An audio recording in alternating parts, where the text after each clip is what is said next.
तो बच्चों आज का हमारा टॉपिक रहेगा वर्क एनर्जी थियरम। क्या रहेगा?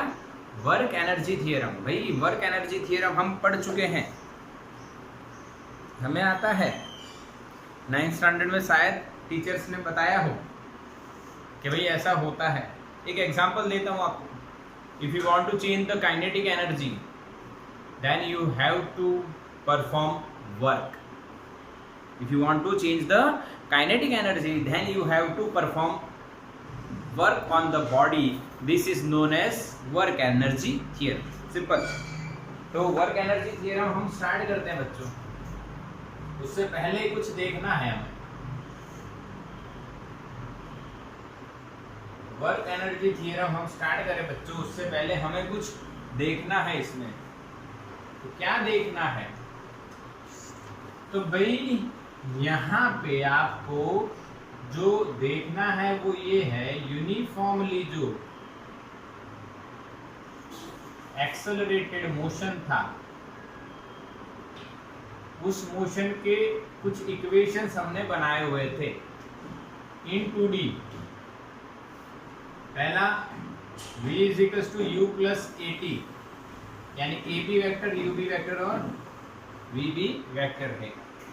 दूसरा r minus r nought is equals to ut plus half at square, ये भी बनाया था। पर यहाँ पे अगर r नॉट आप जीरो लो, तो यहाँ पे डिस्प्लेसमेंट आता है। डिस्प्लेसमेंट आप s भी लिखो या d भी लिखो, आपकी इच्छा। मैं s लिखता हूँ, ठीक है। ये पहला इक्वेशन, ये दूसरा इक्वेशन। याद आ रहा है? आगे ना बच्चों, याद आ रहा होगा। ये दो इक्वेशन आपको याद आ रहे होंगे। और मैंने आपको तीसरे इक्वेशन के बारे में ऐसा कहा था कि ये अभी हम डिराइव नहीं करेंगे। जो तीसरा इक्वेशन था बच्चों ये था v square minus u square is equal to 2ad, but vector form में यहाँ पे वेक्टर आएगा और यहाँ पे v वेक्टर आएगा और यहाँ पे डॉट प्रोडक्ट आएगा। ये डॉट प्रोडक्ट आता था, इसलिए मैंने आपको उस टाइम पे नहीं पढ़ाया था। आज हम ये देखेंगे थर्ड वाले का proof of equation number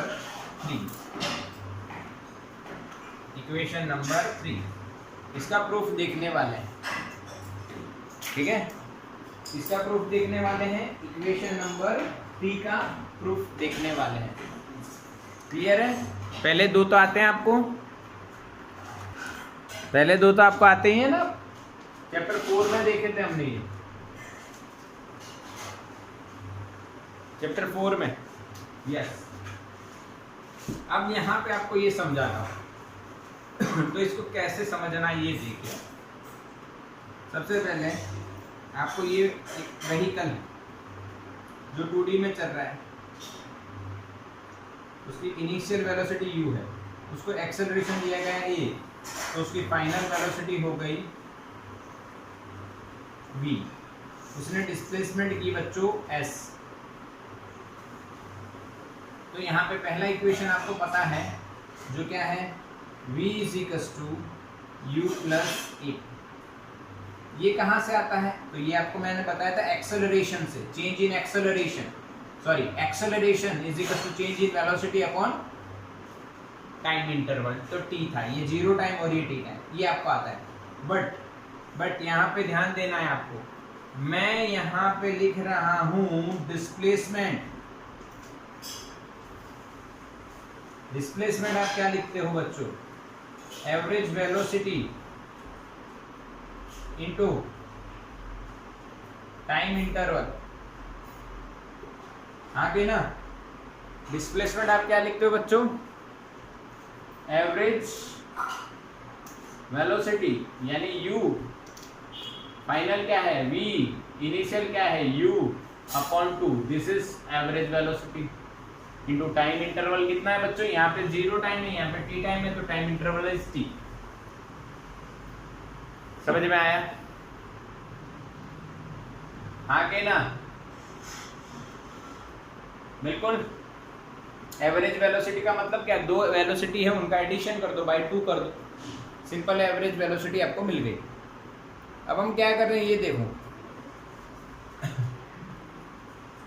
okay, ये प्रूफ देकर है उसमें आपको ये मिल गया, चलो ये आ गया, और मैं यहाँ पे लिख रहा हूँ we know that final velocity is equals to initial plus at, और यहां से मैं लिख रहा हूं a is equals to v minus u by t. Okay, सही है, एग्री और नॉट? ये u इधर आया, t नीचे आया, v minus u by T होता है बच्चों। अब हम क्या करें, परफॉर्म करेंगे dot product of equation number 1 and 2।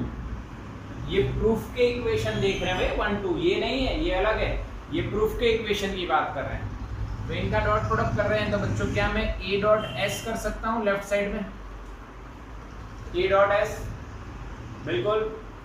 Right side में हम क्या करेंगे, v minus you by T dot v plus you by 2 into T. अब टाइम वेक्टर नहीं है तो उसको डॉट प्रोडक्ट इफेक्ट नहीं करेगा, यानी टाइम को आप कट कर सकते हो, ये 2 को भी डॉट प्रोडक्ट इफेक्ट नहीं करेगा, ये 2 इधर लेके आ जाओ, तो 2a dot dot displacement is equals to v dot, देखो समझना है बच्चों, v डॉट v, ओके, फिर ये v प्लस u के साथ v डॉट u, अब माइनस वाला प्रोडक्ट कर रहा हूं, simple product, minus u dot v, और ये minus plus minus u dot u, सही है? अरे आता है कि नहीं, सोचो, अरे हाँ कि ना बच्चों,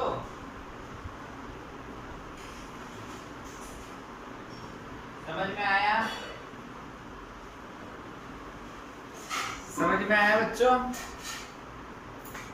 आराम से देखो, आराम से देखो, सोचो क्या किया सर ने, पहले को उठाया, इसके साथ डॉट किया, इसी को उठा के दूसरे के साथ डॉट किया, फिर माइनस यू को v के साथ डॉट किया, माइनस यू का डॉट u के साथ किया, पूरा प्रोसेस लिखा।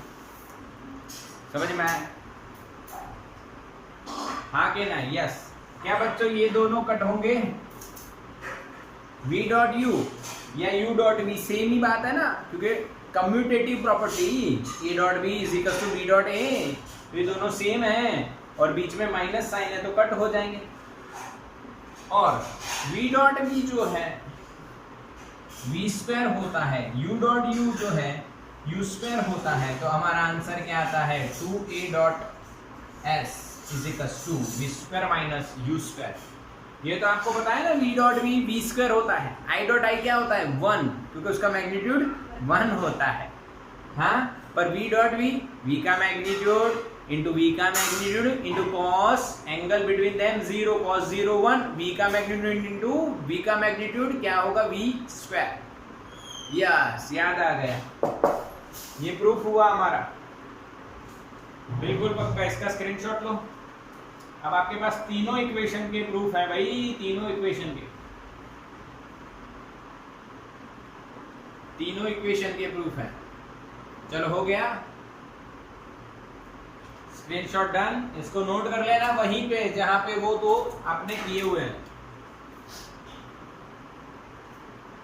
अब ये इक्वेशन हमें काम लगेगा, इसीलिए हमने ये डिराइव किया है,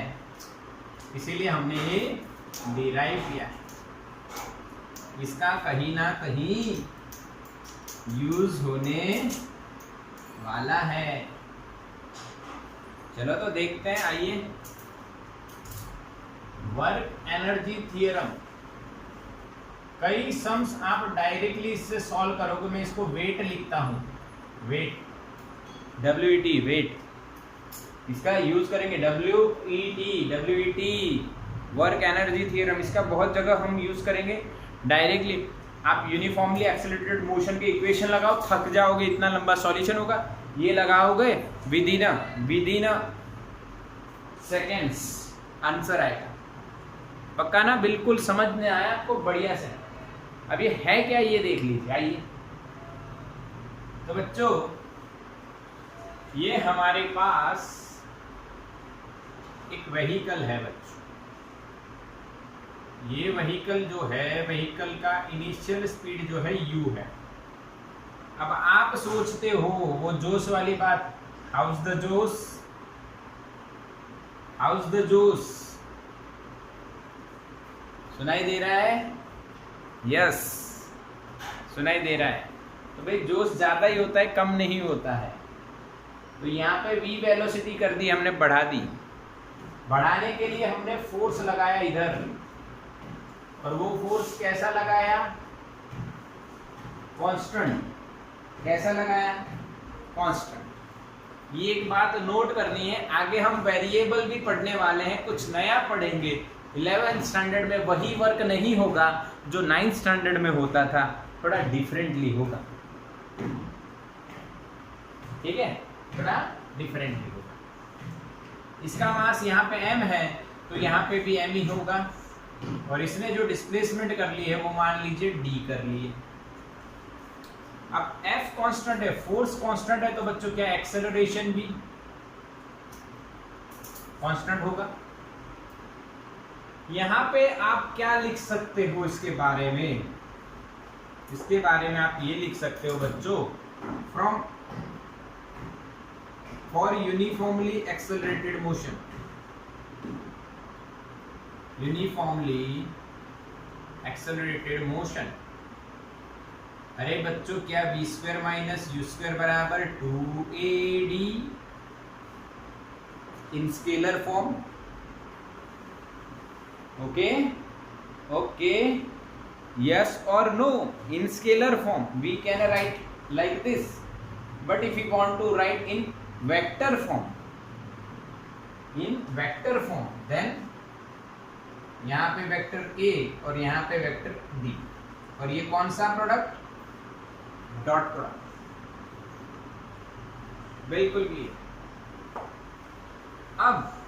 अब मैं यहाँ पे कर रहा हूं multiply both sides by m/2 mass upon 2। ऐसा क्यों कर रहा हूं? देखो इधर v स्क्वायर है, हाँ इधर क्या है? v स्क्वायर है। अगर आप v स्क्वायर की जगह काइनेटिक एनर्जी लाना चाहते हो तो क्या चाहिए?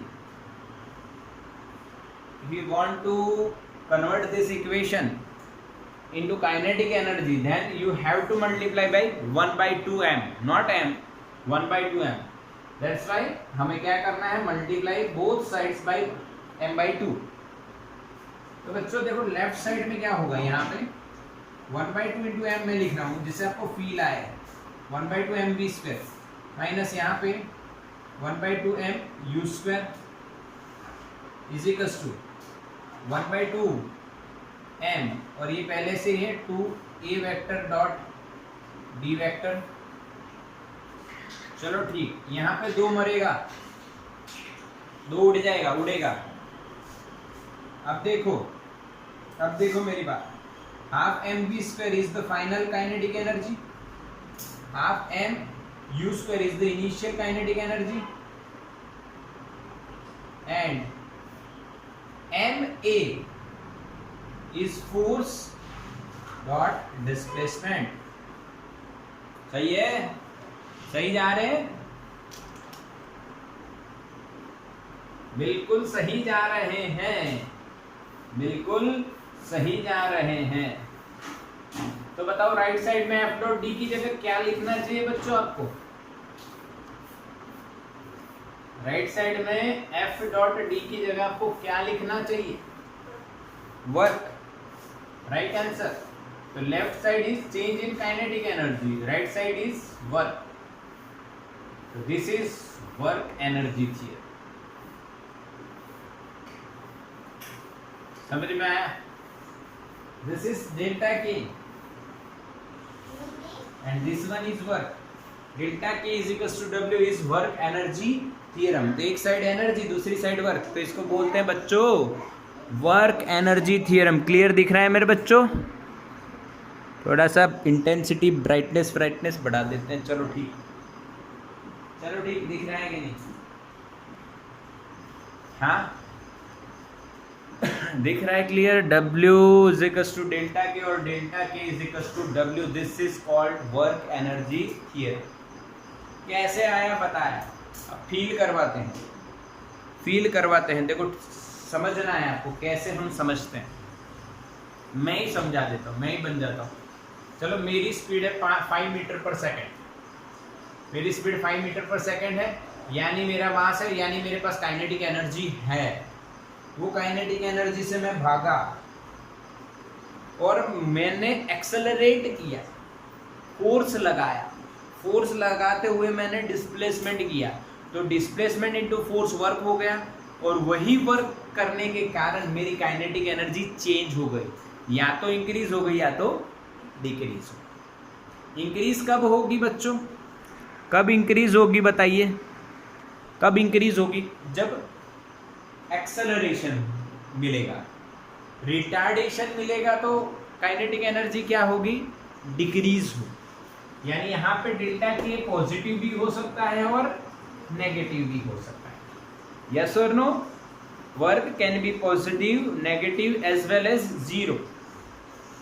हाँ के ना? इसी तरह से डेल्टा के पॉजिटिव, नेगेटिव और जीरो। बोलो समझ में आया? यहां पे एक बात आपको नोट करनी है specially. This is for constant force. यानी जिस फोर्स की वैल्यू जो है वो टाइम के या किसी डिस्टेंस के या पोजीशन के साथ चेंज नहीं हो रही, उसी के लिए आप ये लगा रहे हो, ये जो प्रोसेस की है। ये सेम इक्वेशन वेरिएबल फोर्स के लिए भी लग जाएगा, सेम थ्योरम, बट वो अभी हम पढ़े नहीं हैं, इसलिए उस पर हम ज़्यादा फोकस नहीं कर रहे हैं। आगे आने वाला ही है, आगे आने वाला ही है। बोलो समझ में आ गया? वर्क एनर्जी थ्योरम ही है। अब मैं थोड़ी सी काइनेटिक एनर्जी की साथ में बात कर लेता हूँ, थोड़ी नहीं पूरी ही बात कर। काइनेटिक एनर्जी हमने पता है, फिर भी हम थोड़ा सा डिस्कशन इसके बारे में कर लेते हैं। तो व्हाट इज काइनेटिक एनर्जी? तो बच्चे एनर्जी से क्या होता है? आपने सुबह सुबह नाश्ता किया ब्रश करके किया, हाँ कि बिना ब्रश कर लिया? ब्रश करके किया, चलो ठीक। हमने नाश्ता किया, वो नाश्ता करके हमारे अंदर क्या आई? एनर्जी आई, और उसी एनर्जी से हम क्या करते हैं? वर्क। समझ में आया? आगे ना? क्लियर?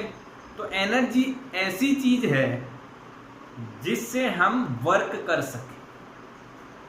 क्लियर ना? एनर्जी क्या है? जिससे हम वर्क कर सकें। वर्क क्या है? तो कि भाई force into displacement is called work, और वो वर्क करने के लिए हमें क्या चाहिए? एनर्जी। अब देखो वो एनर्जी, हाँ वो एनर्जी ड्यू टू मोशन हो, तो उसको कौन सी एनर्जी बोलते हैं? Kinetic energy. कौन सी एनर्जी बोलते हैं बच्चों? Kinetic energy. क्लियर? सही है? सही है। एक एग्जांपल देता हूं, हमारे पास दो वॉल हैं, सेम काइंड ऑफ वॉल है।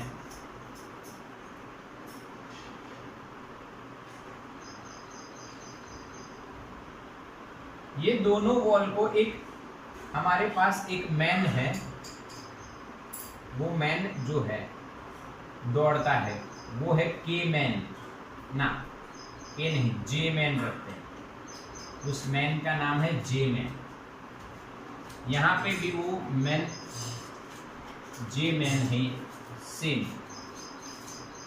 अब ये जो जे मैन है ये दौड़ता है, जे मैन, ये दौड़ता है और दीवार को तोड़ने का ट्राई करता है, बॉल को तोड़ने का ट्राई करता है। हाँ तोड़ता है वो, पर यहाँ पे इसकी काइनेटिक एनर्जी K1 है और यहाँ पे काइनेटिक एनर्जी K2 है।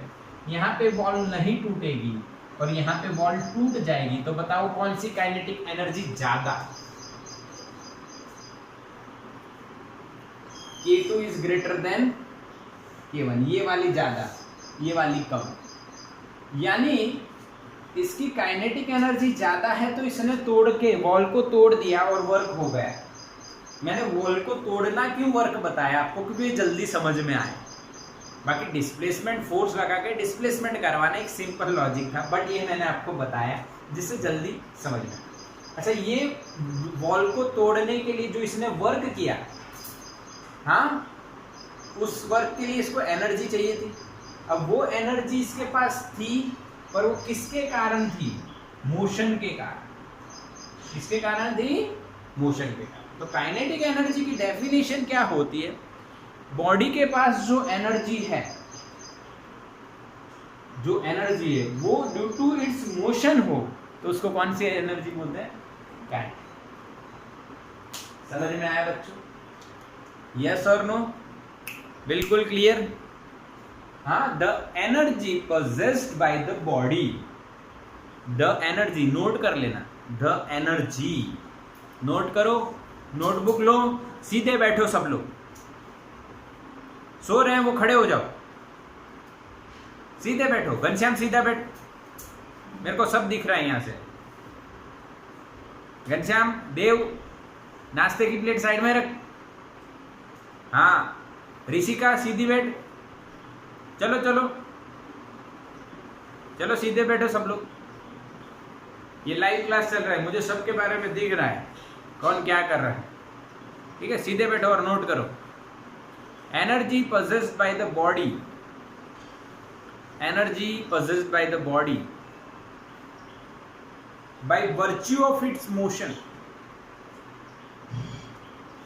by virtue of its motion is called kinetic energy, and the equation is half mv square, and the unit is similar to the energy or work joule. समझ में आया बच्चों? Note कर लिया? इसका screenshot भी ले लो। तो बच्चों वर्क एनर्जी थ्योरम हो गया, काइनेटिक एनर्जी हो गई। अब उसके सम्स देखते हैं, सम्स देखते हैं। तो एनसीईआरटी एक बहुत ही बढ़िया, सुंदर, अद्भुत, अप्रतिम, बढ़िया सम 6.2 समझ में आ रहा है ना तुम लोगों को? 6.2 Yes, it is well known that a raindrop falls under the influence of the downward gravitational force and the opposing resistive force. यानी कि बच्चों एक ये कहानी है रेन ड्रॉप की। वो बेचारी नीचे आ रही है वेट फोर्स के कारण और यहाँ पे आके खत्म हो जा रही है, और यहाँ पे एयर के कारण रेजिस्टेंस लगेगा, एयर रेजिस्टेंस, और वो नीचे गिरती गिरती आती है। हाँ कहना समझ में आया? ये समझने के लिए, ये फील करने के लिए आप अपने आप को रेन ड्रॉप मानो और आप गाड़ी चला रहे हो तो हवा जो आपको लगती है, फील होती है हवा, हाई स्पीड होती है तो हवा, यस, तो वो जो है रेजिस्टिव फोर्स है, एयर रेजिस्टेंस, उसी तरह यहाँ पे हो रहा। अब the latter is known to be proportional to the speed of the drop but is otherwise undetermined। यानी हम लोगों को ये रेजिस्टिव फोर्स वेलोसिटी के प्रोपोर्शन में है, ऐसा देखेंगे हम आगे, ठीक है। पर मैंने आपको बता दिया, आपकी गाड़ी की स्पीड ज़्यादा है तो आपको रेजिस्टिव फोर्स ज़्यादा लगेगा, अगर गाड़ी की स्पीड कम है तो रेजिस्टिव फोर्स कम लगने वाला है। समझ में आ जाता है? अच्छा, अब consider a drop of mass 1 ग्राम, यानी ड्रॉप का जो मास है वो 1 ग्राम यानी कितने किलो? 10⁻³ kg, यानी ग्राम को अगर केजी में कन्वर्ट करना है तो डिवाइड बाई 1000 आपको करना रहता है, सीधा हिसाब है। Okay, height is given 1 kilometre, तो ये जो हाइट से पढ़ रहा है वो हाइट आपको 1 किलोमीटर यानी 1000 मीटर दी गई है। पानी की बूंद बरसात होती है तब ये गिरती है। It hits the ground with the speed of 50 metre per second. जब वो यहाँ पे हिट करती है तो वेलोसिटी उसकी 50 मीटर पर सेकेंड। यहाँ पे कितनी होगी? 0, क्योंकि rain drop falls under the influence of the downward gravitational force. Falls यानी फॉल हो रही है तो इनिशियल वेलोसिटी 0 हो जाती है। ठीक है बच्चों, समझ में आया? पहला question, what is the work done by the gravitational force, और दूसरा what is the work done by the unknown resistive force. दोनों हमें फाइंड करना है, work done by gravitational and work done by the resistive force. तो पहले हम find करेंगे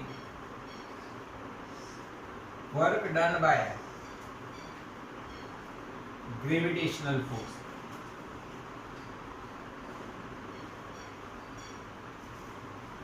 बच्चों, work done by gravitational force कितना होगा? FD cos थीटा और cos 0। क्यों? डिस्प्लेसमेंट भी नीचे, mg भी नीचे, यहाँ पे आप लिखोगे mgh। Simple. m is 10⁻³ g 10 ले लो बच्चों, और h 10⁻³ लिखो। ये कट हो गया तो आंसर आपका 10 जूल आ जाएगा। ग्रेविटी है એટલે जी लिख देते हैं बाहर। बोला आया कि नहीं?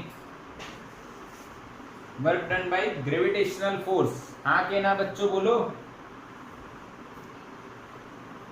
अरे as simple as calculation, multiplication करना है और क्या करना है, बस बिल्कुल सिंपल। क्वेश्चन दूसरा जो है वो थोड़ा सा ट्रिकी है। हमें फाइंड करना है वर्क डन बाय रेजिस्टेंस और रेजिस्टिव फोर्स। इसके लिए हमें कुछ करना पड़ेगा। एक फील करते हैं, ध्यान से समझो। मेरी काइनेटिक एनर्जी यहाँ पे K1 है बच्चों, मैंने एक्सेलरेट किया बच्चों, यहाँ पे काइनेटिक एनर्जी हो गई K2। ठीक है, पहले मेरी काइनेटिक एनर्जी K1 थी, फिर मेरी काइनेटिक एनर्जी हो गई K2, यहाँ पे K1, मैंने एक्सेलरेट किया, यहाँ पे K2 ज्यादा, K1 कम। अब ये काइनेटिक एनर्जी में चेंज जो हुआ वो किसके कारण हुआ? कौन से वर्क के कारण? तो इंजन ने किया वर्क, उसके कारण। बट उस इंजन के वर्क के ऑपोजिट में दूसरा वर्क हुआ कि नहीं? किसका वर्क? एयर का। यस और नो? रेजिस्टेंस फोर्स का वर्क हुआ कि नहीं? हाँ के ना? यस।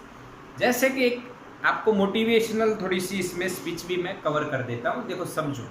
जैसे आप अभी पढ़ाई कर रहे हो, आपके पास मोबाइल है, आपके पास टीचर हैं जो बहुत अच्छे हैं, मोबाइल है, टीचर हैं बहुत अच्छे हैं, बहुत ही अच्छे हैं।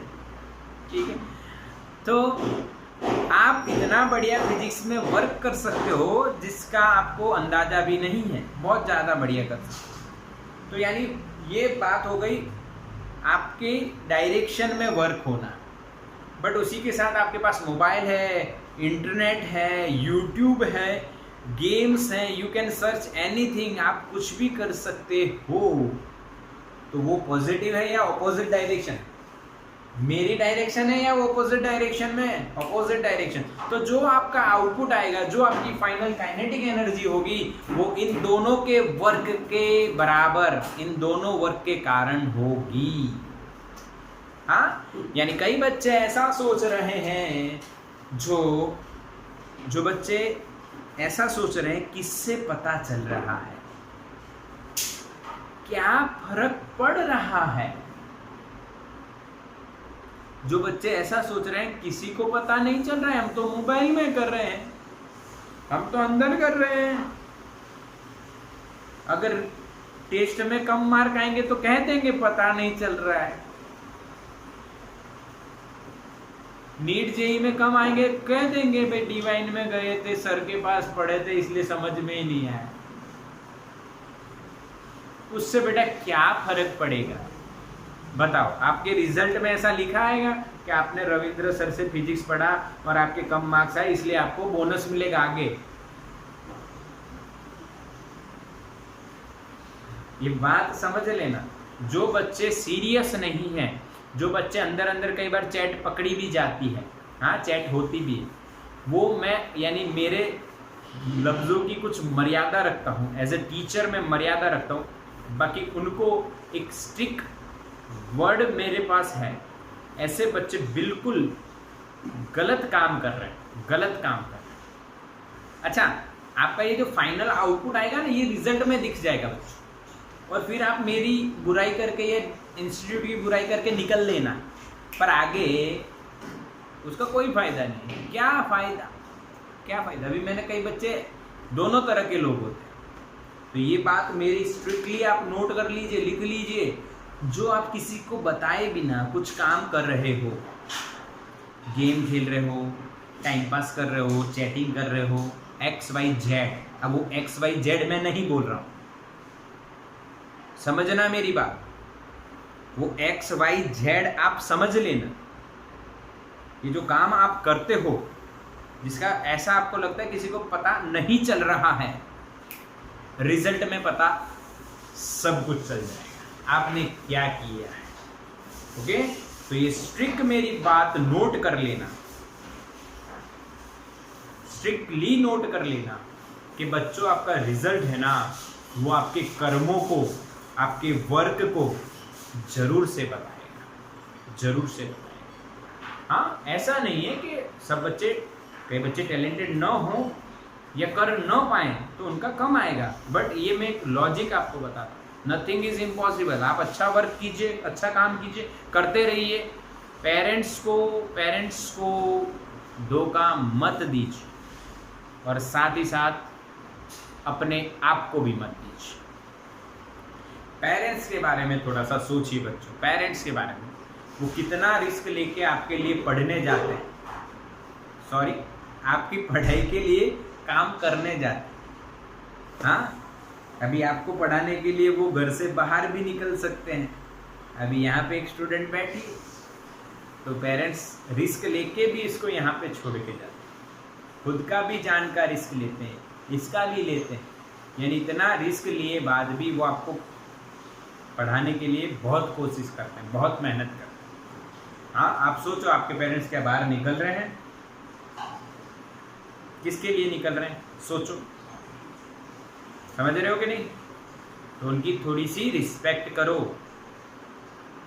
आपको दुनिया में कोई भी परेशानी आएगी, सिर्फ वही दो इंसान हैं जो आपको अनकंडीशनली एक्सेप्ट करेंगे, विदाउट एनी कंडीशन। हालांकि आपको अभी ऐसा लगता है कि सबसे ज़्यादा कंडीशन वही रखते हैं, हाँ पढ़ लो, ये मत करो, फलाना करो, दिखना करो, आपको ऐसा लगता है, पर बच्चों वो आपके लिए ऐसा कर रहे हैं, आपका फ्यूचर ब्राइटेस्ट हो जाए, ऐसी ही उनकी आशा रहती है। और उनको जीवन में कुछ नहीं चाहिए, उनका कोई स्वार्थ नहीं होता है। मैंने बोला ना, अनकंडीशनल, अनकंडीशनल आपको वो एक्सेप्ट करते हैं। आपका रिजल्ट अच्छा आया कि नहीं आया, आपने पढ़ाई की कि नहीं की, पर वो ही दो इंसान इस दुनिया में हैं जो आपके साथ हर सिचुएशन में खड़े रहेंगे। तो आप सोचो, दुनिया की वर्स्ट में वर्स्ट कंडीशन अगर आ जाती है, और जो इंसान आपके साथ दो इंसान खड़े रहने वाले हैं, तो उनके लिए आपके दिल के अंदर कितनी रिस्पेक्ट होनी चाहिए। क्या उस रिस्पेक्ट के सामने ये मोबाइल का यूट्यूब, फ्रेंड्स की चैट, टाइम पास, XYZ ये सब ज़्यादा इम्पोर्टेंस है? इन सभी का ज़्यादा इम्पोर्टेंस है?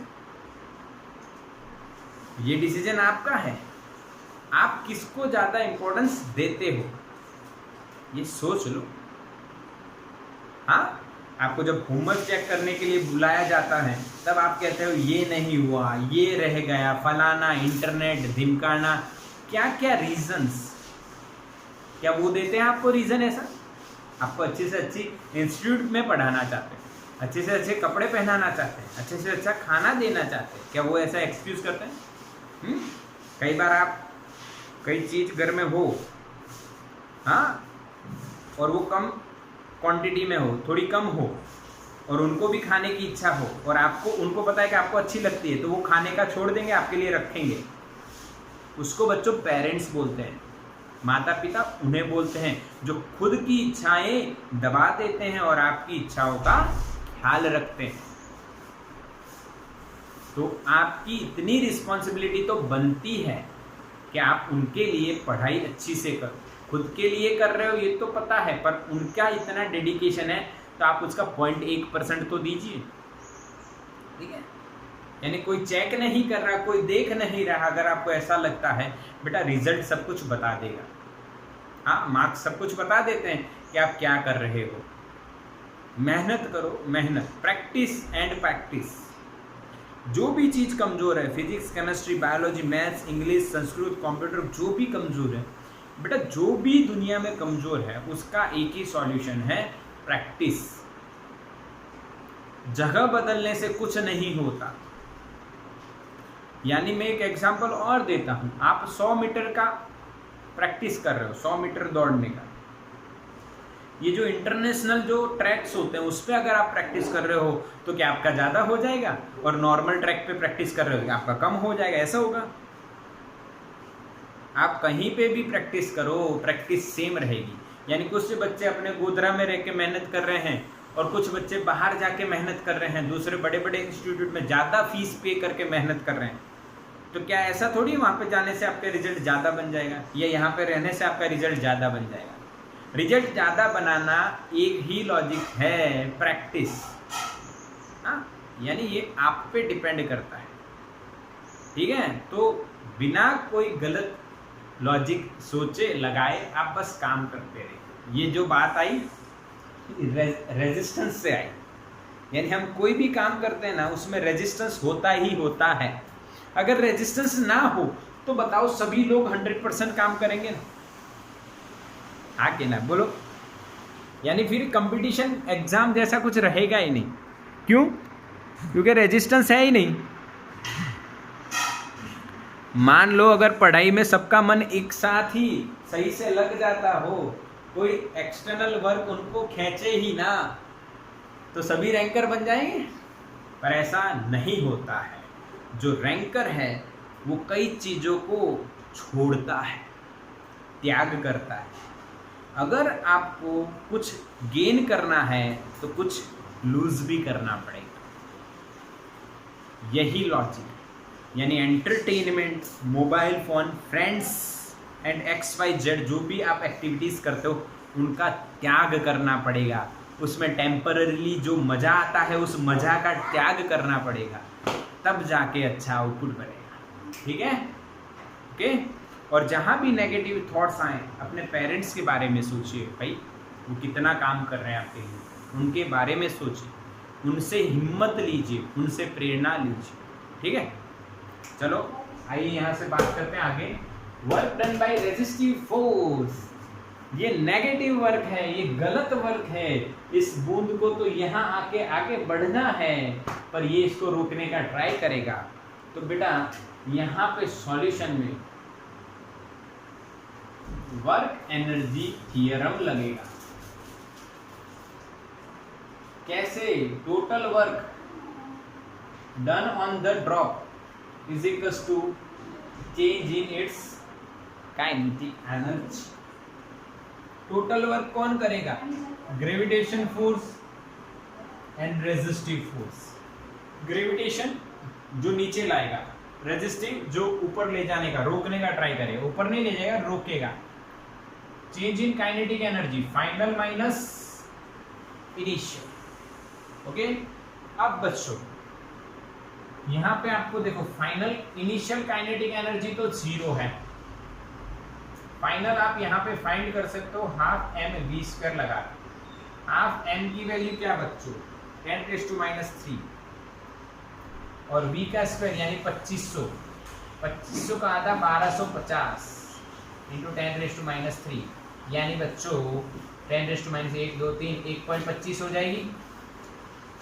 अरे हाँ के ना, half m v square, half m की वैल्यू 10⁻3, वी की वैल्यू 50 50 50 का स्क्वायर 2500 2500 का आधा 1250 1250 into 10⁻³ 1.25 joule is our answer.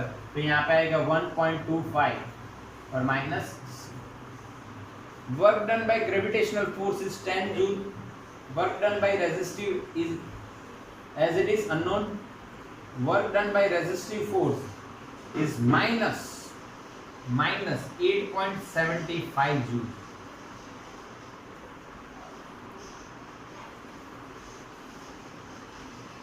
Negative आया। नेगेटिव क्या इंडिकेट करता है? डिस्प्लेसमेंट और फोर्स के बीच का जो एंगल है वो 180 यानी दोनों ऑपोजिट डायरेक्शन में है। आया बच्चों समझ में? यस, तो इसका आप स्क्रीनशॉट ले। चलो बच्चों एक और सम है जो काइनेटिक एनर्जी का इंफॉर्मेशन हमें देता है। चलो देखते हैं, बढ़िया सम है 6.4 in ballistics demonstrations a police officer fires a bullet of mass 50 gram with a speed of 200 meter per second on soft plywood of thickness 2 centimeter. The bullet emerges with only 10% of the initial kinetic energy. What is the emergent speed of the bullet? यानी बच्चों question ऐसा है, example number 6.4। एक बच्चों plywood है जो 2 centimetre thickness का है और एक पुलिस वाला बधाई यहाँ पे, भाई पुलिस वाला जो है वो कुछ इनिशियल वेलोसिटी से उसको फायर करता है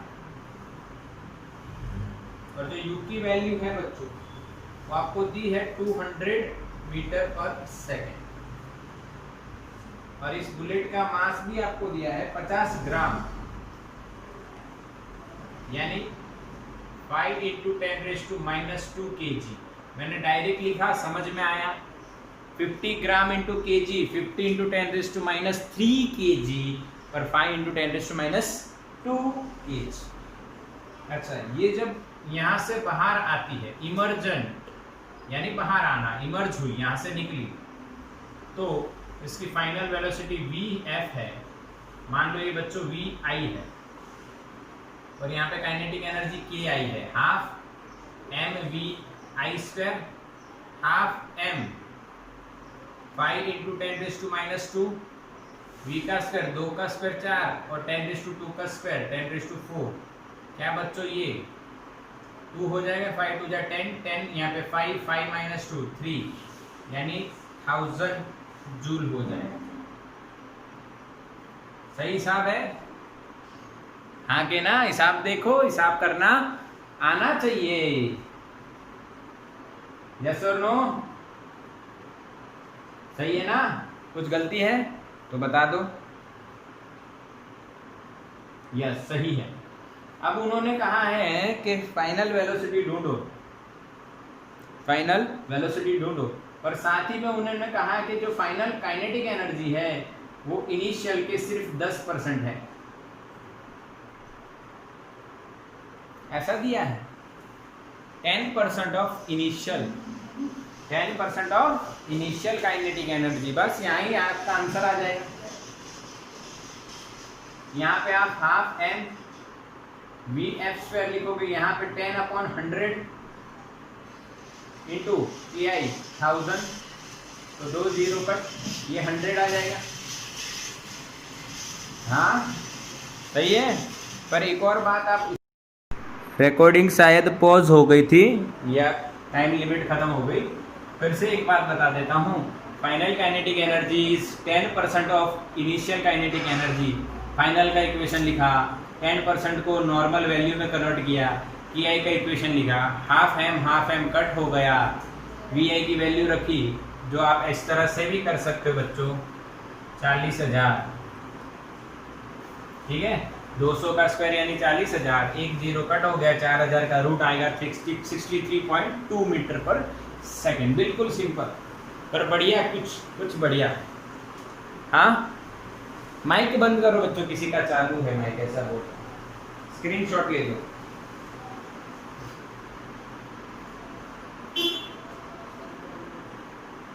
हो गया स्क्रीनशॉट, अरे डन, चलो ठीक।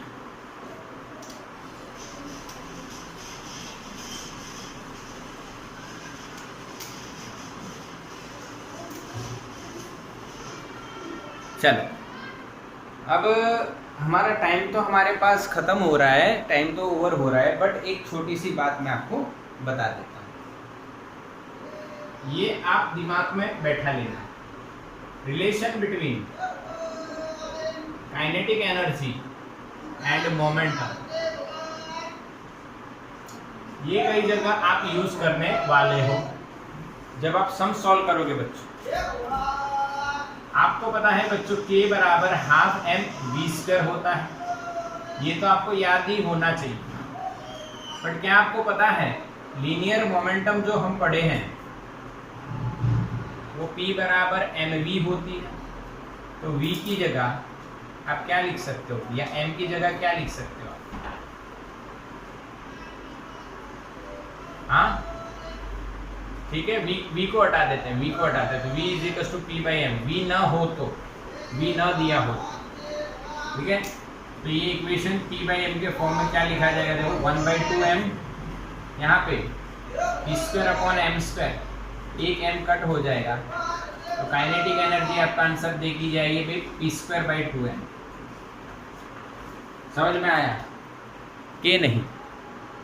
ये एक इंपॉर्टेंट इक्वेशन है बच्चों, ये भी आपको यूज करना रहेगा सम्स में, relation of kinetic energy with the momentum of the body, यानी वेलोसिटी की जगह मोमेंटम दिया हो तो क्या आप ऐसे कर सकते हो डायरेक्ट, ये बिल्कुल बिल्कुल ठीक है। तो इसका स्क्रीनशॉट ले लो।